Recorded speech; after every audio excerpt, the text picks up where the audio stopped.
دریافت فرمایا ہے کہ حضور اقدس صلی اللہ علیہ وسلم کی سیرت اور صحابہ کرام رضی اللہ عنہ کی جو تجارت ہے اس موضوع پہ، اور مدینہ منورہ کی جو ریاست ہے اس نظام سے متعلق مزید معلومات کس کتاب سے مل سکتی ہیں۔ جو ویڈیو آپ نے دیکھی ہے اس میں بھی یاد آتا ہے کہ ہم نے کئی کتابوں کا ذکر کیا ہے، لیکن اصولاً ہم آپ کے دو سوالات مزید جو ہیں ان کو بھی پڑھ دیتے ہیں، اور ان سب کا جواب ایک ہی ہے۔ حضور اقدس صلی اللہ علیہ وسلم کی حیات طیبہ قبل از نبوت کے تفصیلی حالات، خصوصاً اسفار سے متعلق معلومات کہاں مل سکتی ہیں؟ نمبر 3، صحابہ کرام رضی اللہ عنہ کی رشتہ داریاں اور حضرت رسالت مآب صلی اللہ علیہ وسلم رشتہ داریوں سے متعلق تفصیلات کہاں سے مل سکتی ہیں؟ دیکھیے، ان تینوں کا جواب ایک یہ بھی ہے کہ سیرت طیبہ پہ جتنی مباحث ہیں وہ جا کر دیکھ لیں، تو ہم نے بہت سے ان سوالات کے جوابات وہاں بھی دیے ہیں۔ آپ نے جہاں تک کتابوں کا ارشاد فرمایا ہے، سوال اور دریافت کیا ہے، تو کتابوں کے سلسلے میں سب سے اچھا یہ ہے کہ ڈاکٹر حمید اللہ جو ہیں ان کی کتابیں دیکھیں۔ اس سے بھی بڑھ کے سیر صحابہ رضی اللہ عنہ جو ان ندویوں نے لکھی ہے اور ادارہ اسلامیات لاہور سے 9 جلدوں میں چھپی ہے، اس کو اگر آپ تفصیل سے دیکھ لیں تو اس میں بہت جگہ رسول اللہ صلی اللہ علیہ وسلم کی رشتہ داریوں کا بھی ذکر ہے، اور صحابہ کرام رضی اللہ عنہ جو جو کچھ کرتے تھے اس کا بھی ذکر ہے۔ بہت عمدہ کتاب، انہوں نے اس میں ندوہ سے پڑھے ہوئے اور قلم کے بعض آزاد لوگوں نے لکھا ہے، اور ایسے الفاظ استعمال کیے ہیں جنہیں نہیں کرنے چاہیے تھے، مگر اس کے باوجود کتاب مجموعی اعتبار سے بہت اچھی ہے۔ اسی طرح آپ ان کتابوں کے معاملے میں اگر مزید دیکھنا چاہیں تو آپ کو ادھر بھی بہت سا مواد مل سکتا ہے سیرت طیبہ پر، جو کچھ سید سلیمان ندوی رحمۃ اللہ علیہ لکھا ہے اس میں بھی ہے۔ انساب کی کتابیں آپ دیکھیں، آپ نے کتابوں کا ذکر فرمایا تو ہم ہر طرف سے آپ تک بات پہنچا دیں کہ انساب کی کتابیں دیکھیں جو خالص نسب ناموں پر لکھی گئی ہیں کہ حضور اقدس صلی اللہ علیہ وسلم کا نسب کہاں جا کے ملتا تھا، پھر اور صحابہ کرام رضی اللہ عنہ کا نسب کہاں جا کے ملتا تھا، اس پہ بھی آپ دیکھیں گے تو آپ کو بہت سی چیزیں مل سکتی ہیں۔ نبوت سے قبل کے حالات رسول اللہ صلی اللہ علیہ وسلم کے کوئی خاص ملتے نہیں۔ تجارت کا ذکر مل جاتا ہے، کن ممالک میں تشریف لے گئے تھے اس کا تھوڑا بہت تجارتی اسفار کے سلسلے میں یہ ذکر مل جاتا ہے۔ کچھ امام بخاری رحمۃ اللہ علیہ ذکر کر رہے ہیں اپنی تاریخ میں، صحیح بخاری میں بھی اشارات ہیں لیکن تاریخ میں ذکر کر رہے ہیں، اور وہ جو تاریخ امام بخاری رحمۃ اللہ علیہ نے لکھی ہے اس میں جو روایات آپ کے اسفار اور بعض رشتوں کے متعلق ہیں یا بعض واقعات ہیں، وہ خود قابل تنقید ہیں، وہ خود قابل تنقید ہیں۔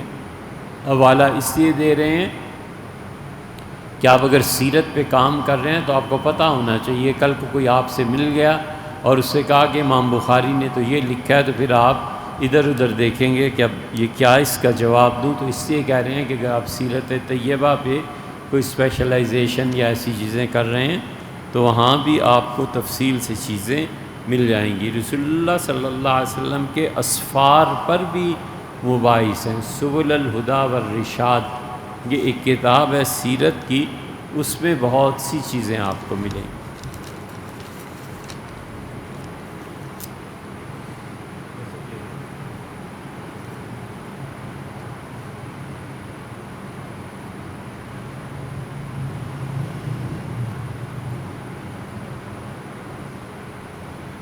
بیوی اپنی انا، ضد، غرور اور غصے کی وجہ سے حد درجے کے اقدام کر گئی ہو، خاوند اس کو لانے کا دل نہیں کر رہا، خاوند اس سے پہلے بیوی کی ہر خواہش پوری کرتا اور بہت لاڈ پیار سے رکھا، اب مجبوری کی وجہ سے لانا پڑتا ہے اور بیوی کی غلطی نہیں بھول سکتا۔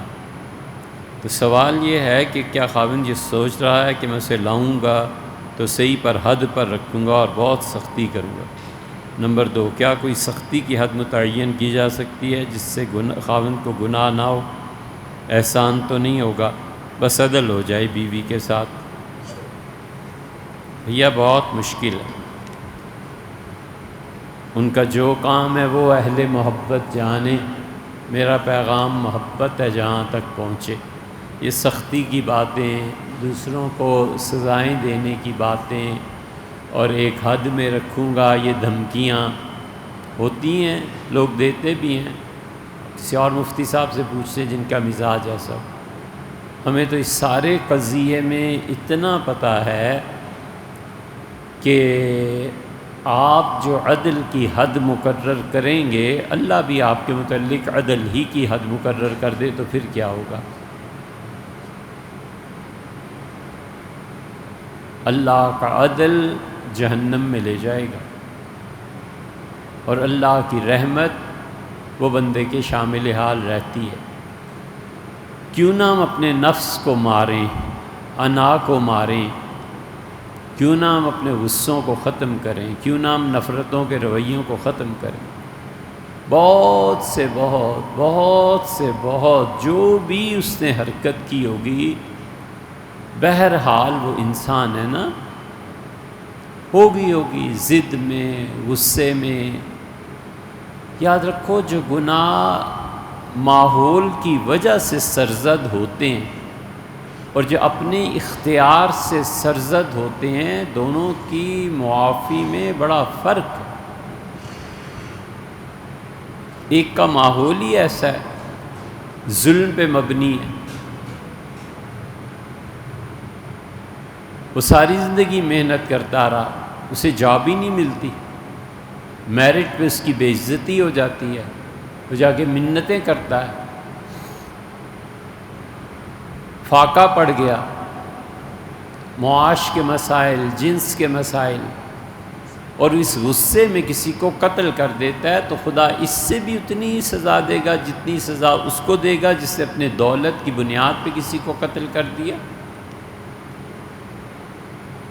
بہت سے گناہ جو ماحول کی وجہ سے ہوتے ہیں، اس پہ پریشر پڑا ہوا ہوتا ہے اور اس پریشر کو ریلیز کرنے کے لیے کرتا ہے، وہ بات ایک الگ ہے، اور جو عیاشی کے لیے کوئی کام کرتا ہے وہ بات ایک الگ ہے۔ اور ہمیں تو تیسری بات یہ پتہ ہے کہ آپ جناب والا نے اپنا تذکرہ نہیں فرمایا، ایسے تو نہیں کہ کہیں آپ نے کچھ کہہ دیا ہو، ایسے تو نہیں کہ آدھی تصویر پر آپ فتویٰ لینا چاہتے ہیں، آپ کا تو نہیں کہتے، ہم تو جانتے ہی نہیں، لیکن ہماری سوسائٹی میں بالعموم آدھی تصویر کھینچتے ہیں۔ میں گیا اس کے پاس، بدتمیزی کر رہا تھا، میں نے پکڑ کے 2 لگائیں تو سیدھا ہو گیا۔ یہ سیدھا تو ہونا ہی تھا، اس لیے کہ تم ظالم تھے اور وہ مظلوم تھا۔ اپنی بھی بتاؤ نا کہ کیا اس کے ساتھ تمہارا رویہ کیا تھا؟ خدا کا خوف سب سے بڑی چیز ہے۔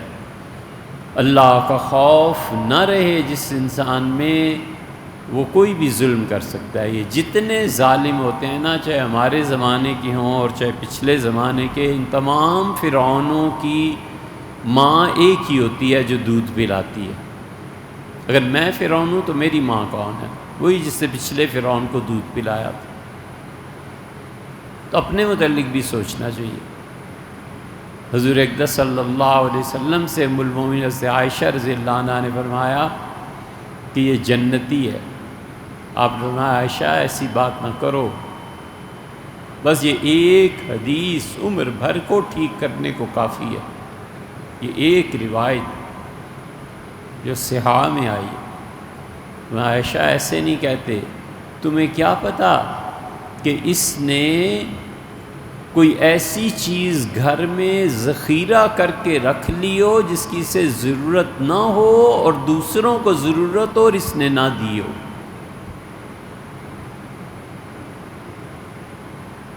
ہم کتنی چیزیں ذخیرہ کر کے رکھتے ہیں، ہر مہینے لاکھ روپیہ خرچ ہو جاتا ہے گھر میں، چلو جی 10-12 لاکھ رکھ لیا ہے، 1 سال کے لیے کافی ہے۔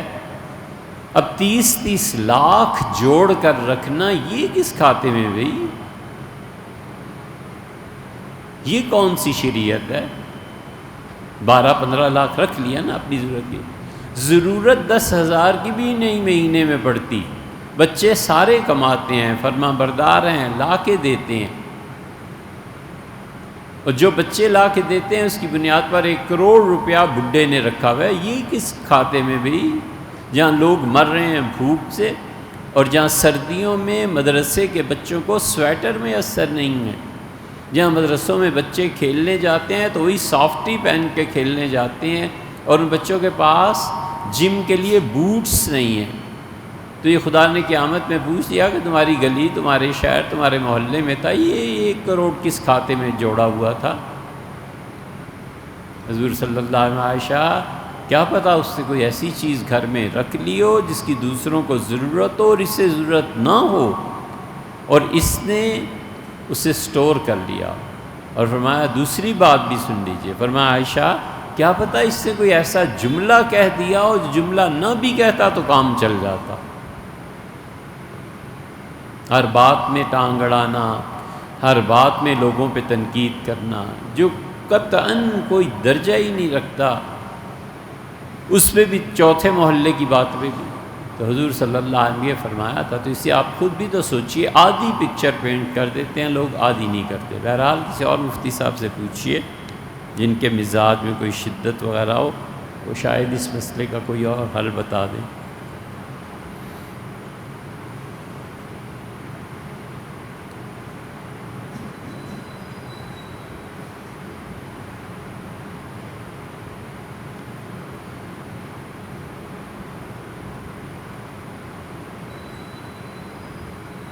یہ جو تفوق کی بحث آپ نے کی ہے، فوق الذین، جنہیں اللہ غالب رکھے گا، اس میں بھیا 2 باتیں ہیں۔ ایک بات تو یہ ہے جو آفتاب صاحب کے ذریعے سوال آپ کا موصول ہوا ہے کہ بالعموم عام طور پہ مرزائی اس بحث کو چھیڑتے ہیں اور پھر اس سے سیدنا مسیح علیہ السلام کے مسئلے تک چلے جاتے ہیں۔ جناب والا اگر فرض کر لیجئے ایک لمحے کو ایسی کوئی بات چاہتے ہیں تو یہاں کوئی جواب نہیں ہے۔ اس موضوع پہ بہت کچھ لکھا گیا ہے، جواب دینے والوں نے جواب بھی دیے ہیں، سوال کرنے والوں نے سوال کیے ہیں، اور اگر یہ چیز نہ ہو تو انشاءاللہ آئندہ ہفتے آپ سے انشاءاللہ عرض کر دیں گے۔ عید کے دنوں میں بہت مصروفیت رہی اور ہم دیکھ نہیں پائے۔ ایک سوال یہ کیا ہے کہ نماز میں درود ابراہیمی کے بعد رب اجعلنی والی دعا نہ پڑھے، کوئی اور مسنون دعا پڑھ لے تو نماز ہو جائے گی؟ یا ایسے تو نہیں کہ نماز تو ہو جائے مگر ثواب کم ملے گا؟ کچھ نہیں بھیا، کچھ نہیں۔ یہ رب اجعلنی حضور صلی اللہ علیہ وسلم نے تو کبھی تلقین کی ہی نہیں تھی، کسی کو کہا ہی نہیں تھا کہ یہ دعا پڑھو، کبھی کسی کو فرمایا ہی نہیں تھا کہ ربنا آتنا پڑھو۔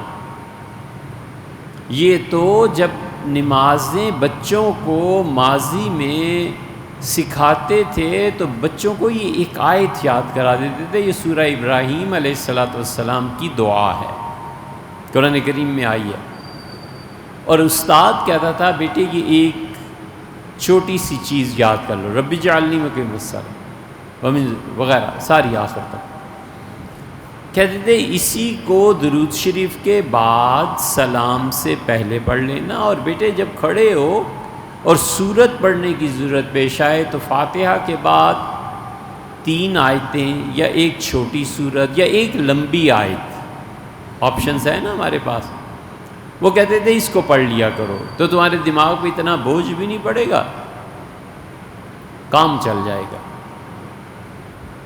وہ فقہا جو تھے انہوں نے بچوں کو یہ نماز تلقین کی تھی۔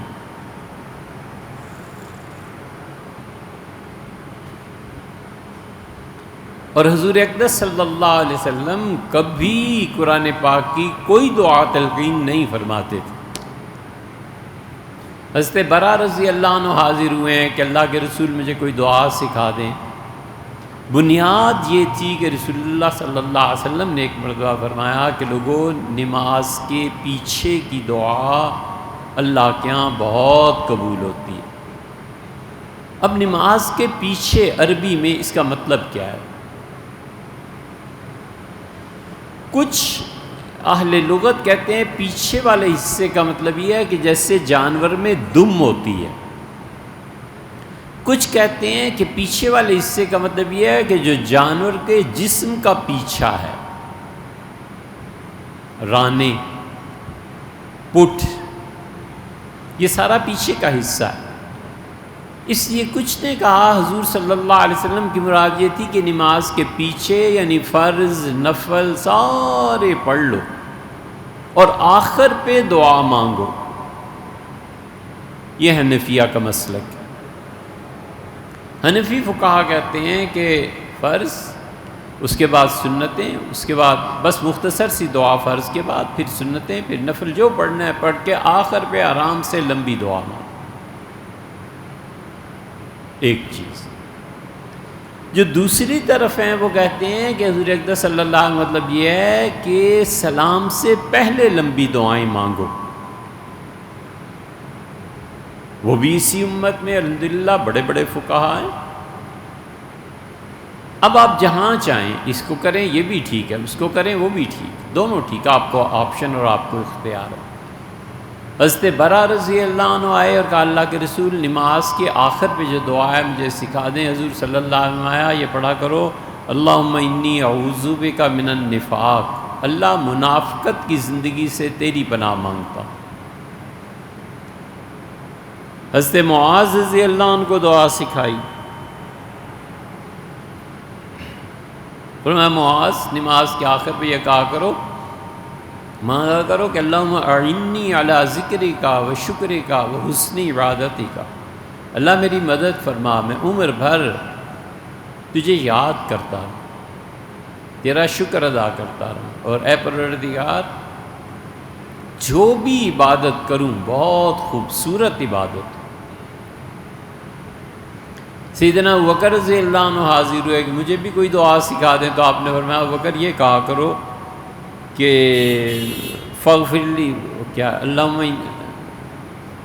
یاد ہوگی آپ اس کی، رب انی ظلمت نفسی ظلما کثیرا، اے پروردگار میں نے اپنی جان پہ بہت ظلم کیا، فاغفر لی اللہ درگزر فرما، فإنہ لا یغفر الذنوب الا انت، گناہوں سے درگزر تو اللہ تو ہی فرما سکتا ہے۔ ایک اور عبداللہ ابن مسعود رضی اللہ عنہ آئے، کمال کی دعا انہیں سکھائی، فرمایا اللہ سے یہ مانگا کرو کہ اللہ ہر وہ خیر جو تو نے حضور صلی اللہ علیہ وسلم کو دی میں وہ مانگتا ہوں، اور ہر شر جس سے تو نے پناہ دی میں بھی پناہ مانگتا ہوں۔ ایک جگہ ہے عاجلاً و عاجلاً، جلدی میں نیکی، نیکی میں جلد کروں، یا انجام کار ایسے کام کروں جن کا انجام نیکی پہ مبنی ہو۔ تو اس لیے یہ رب اجعلنی تو سکھائی کسی نے نہیں تھی، یہ تو فقہا نے اس لیے کر دیا تھا کہ بچے ہیں اتنی لمبی چوڑی چیزیں کیسے یاد کریں گے، تو اس لیے آپ جو بھی مسنون دعا پڑھیں گے نماز ہو جائے گی۔ اپنی طرف سے دعا کرنے کے البتہ ممانعت ہے، کیونکہ آدمی کوئی ایسی چیز مانگ لے دعا کے آخر پہ عربی میں جو انسانوں سے مانگی جا سکتی ہے، تو اس سے نماز ٹوٹ جاتی ہے۔ مثلاً وہ یہ مانگے کہ اللہ فلاں جگہ میرا رشتہ کرا دے، تو اس سے ظاہر ہے کہ نماز ٹوٹے گی۔ رشتے انسانوں کے لینے دینے کی چیزیں ہیں، کوئی اس طرح اللہ کی بارگاہ میں ویسے دعا کرے لیکن نماز میں منع۔ یا پھر جو بھی دعائیں پڑھنی ہیں رب اجعلنی کے بعد پڑھے، یہ بھی پڑھ لیجئے وہ بھی پڑھ لیجئے، جتنی مرضی پڑھیے بھیا۔ دوسرا سوال یہ ہے کہ وطر میں دعائے قنوت اللہم انا نستعینک کے آخر پہ درود شریف پڑھے، یا اللہم انا نستعینک والی دعا پڑھے، اور پھر اللہم اہدنی فیمن ہدیت یہ پڑھ کے پھر درود شریف پڑھے۔ میرے بھائی آسان بات کرنی چاہیے. دعائے قنوت جو بھی پڑھے، یہ پڑھے یا وہ پڑھے، اللہم انا نستعینک کا پڑھے یا دوسری اللہم اہدنی فیمن ہدیت پڑھے، جب رکوع میں جانا ہے نا، رکوع سے پہلے حضور اقدس صلی اللہ علیہ وسلم پہ سلام پیش کرنا چاہیے. بس دونوں پڑھ لیں، ایک پڑھ لیں. قنوت کوئی تھوڑے، قنوت تو کئی رسول اللہ صلی اللہ علیہ وسلم سکھائے ہیں. اللہم اہدنی فیمن ہدیت وعافنی فیمن عافیت. یہ آتا ہے سیدنا حسن رضی اللہ عنہ کی روایت میں. اللہم انا نستعینک ونستغفرک، یہ آتا ہے عبداللہ ابن مسعود رضی اللہ عنہ کی روایت میں، جسے حنفیوں نے اختیار کیا اور پہلے کو شافعیوں نے اختیار کیا. نحفظ و نرجو برحمتک، یہ ابراہیم نخعی رحمۃ اللہ علیہ کی روایت میں آتا ہے یہ قنوت. اللہم لعن کفرۃ الذین یکذبون رسلک ویقاتلون اولیاءک ویتعدون حدودک ویدعون معک الہا آخر. یہ بھی آتا ہے حضور صلی اللہ علیہ وسلم نے کافروں پہ لعنت بھیجنے کے لیے یہ چیز سکھائی تھی. جو محارب کافر تھے، جو اٹھ کے حملے کرتے تھے حضرت رسالت مآب صلی اللہ علیہ وسلم کو باتوں میں لگا کے کہ ہم نے دین سیکھنا ہے، یہ کرنا ہے، یہ کرنا ہے، ہمارے ساتھ کچھ لوگ بھیج دیں. 70 صحابہ رضی اللہ عنہ جنہوں نے حضور صلی اللہ علیہ وسلم سے قرآن پڑھا، سیکھا، اب انہیں بھیجتے تھے مختلف جگہوں پہ اسلام کی تبلیغ اور تعلیم کے لیے. ان 70 کو لے جا کے شہید کر دیا جدہ کے پاس. ابھی بھی ان کی قبریں جدہ میں ہیں، لوگ نہیں جانتے، شاید کوئی گیا بھی نہیں ہوگا. اللہ تعالیٰ کی توفیق سے وہاں حاضری ہوئی. عثمانیوں نے اپنے دور میں وہاں پر انہیں محفوظ کرا دیا تھا. جدہ میں ان صحابہ کرام رضی اللہ عنہ کی قبریں ہیں، اور خود جدہ والوں کو بھی بہت سو کو معلوم. تو اس لیے قنوت کے آخر پر درود شریف کا پڑھنا مستحب. آپ نے جتنی بھی قنوت میں دعائیں، ربنا آتنا، سیدنا علی رضی اللہ عنہ کا قنوت اس سے بھی مختلف ہے.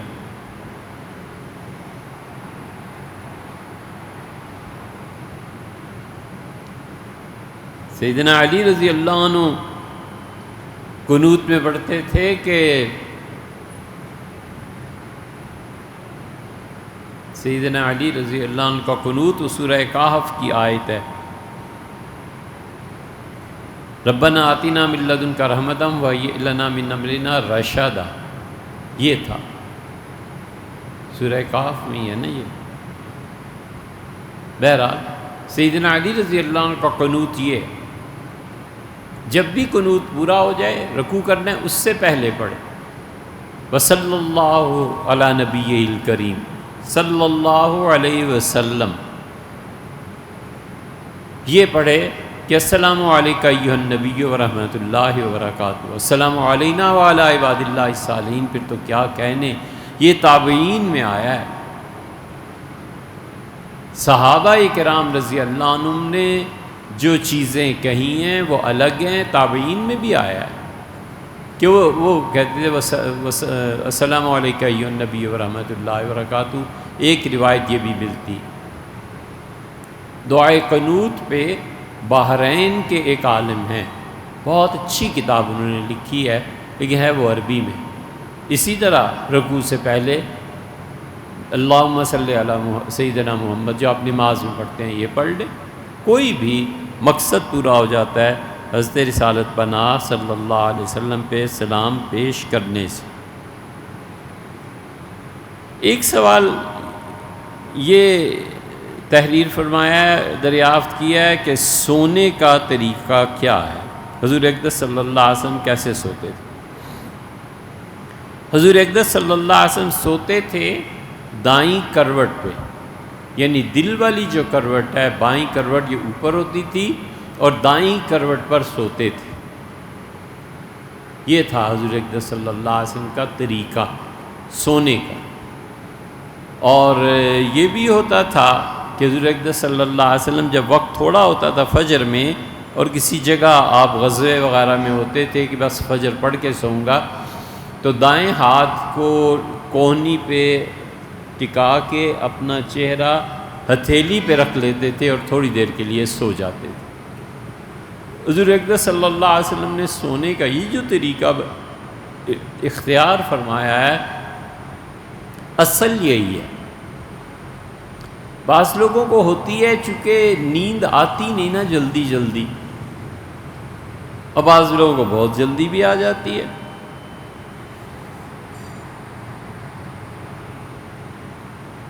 حضرت شیخ محمد زکریا صاحب رحمۃ اللہ علیہ کہتے تھے کہ میں نے چچا جانوا الیاس صاحب رحمۃ اللہ سے ایک بات عرض کی، وہ سونے کے لیے لیٹ چکے تھے، تو میں نے کسی وقت پہ کہا کہ اس دن میں نے آپ سے عرض کیا، میں کب میں نے بتایا، تو فرمانے لگے مجھ پہ تو نیند ایسی سوار ہوتی ہے کہ پتہ نہیں ہوتا کہ تکیے پہ سر پہلے گرا تھا یا تکیہ پہلے ملا تھا، تو نا مجھے کیا بتاؤ، پھر بتاؤ دوہراؤ۔ ایسے ہو جاتا ہے بہت لوگوں کے ساتھ، اور اتنے غضب کی نیند ہوتی ہے کہ اگر وہ سوچ لیں کہ 5:20 پہ اٹھنا ہے، ٹھیک اس وقت آنکھ کھل جائے گی۔ یہ اللہ کا بہت بڑا کرم، جلدی سو جانا اور اپنے وقت پہ اٹھ جانا، جو جو جو جو اس نے اپنے دماغ میں الارم لگایا نا، بس اس کے مطابق 10 منٹ بھی سو جاتے ہیں۔ تو حضور اقدس صلی اللہ علیہ وسلم کی نیند کا اصل طریقہ یہ تھا۔ 2 باتوں سے شریعت نے منع کیا ہے، ایک تو جسم پہ کوئی بھی لباس نہ ہو، منع فرمایا اس لیے کہ یہ آگے کو رستہ بن جاتا ہے حیا کے کم ہو جانے کا، منع کیا ہے، مکروہ قرار دیا ہے کہ اللہ کے ساتھ شرم و حیا کا تعلق ہے۔ اور دوسرے جس سے بچنا بہت ضروری ہے اور اپنے بچوں کو بچانا چاہیے جب تک کوئی عذر نہ ہو، جیسے کمر میں تکلیف ہو گئی، جیسے کوئی انسان جسم سارا درد کرنے لگا، کوئی عذر بہرحال نہ ہو، تو اس طرح کا سونا سختی سے منع فرمایا کہ کوئی آدمی ایسے لیٹے کہ اس کے گھٹنے، پیٹ، سینہ سب کا سب بستر کے ساتھ مل جائے، الٹا ہو کے لیٹنا جسے کہتے ہیں، اور ایک طرف دائیں بائیں وہ سر کر، سخت منع کیا۔ حضور اقدس صلی اللہ علیہ وسلم کسی کو سوتے دیکھا تھا ایسے، یہ بچے بہت سے ایسے سوتے ہیں کہ سارا پیٹ وغیرہ نیچے کی طرف، پیٹھ اوپر، کمر اوپر کی طرف، تو حضور صلی اللہ علیہ وسلم سے اٹھا دیا، فرمایا ایسے نہیں سوتے، جہنمی ایسے سوتے ہیں۔ پھر ایک اور موقع پہ کوئی ایسے سویا دیکھ لیا، اٹھایا اور فرمایا جب میں معراج میں گیا تھا تو میں نے جہنمیوں کو ایسے لیٹے ہوئے دیکھا تھا، ایسے نہیں لیٹتے، منع فرما دی۔ اس لیے بچوں میں جو عادت پڑ جاتی ہے نا ایسے سونے کی، اس کو روک دینا چاہیے۔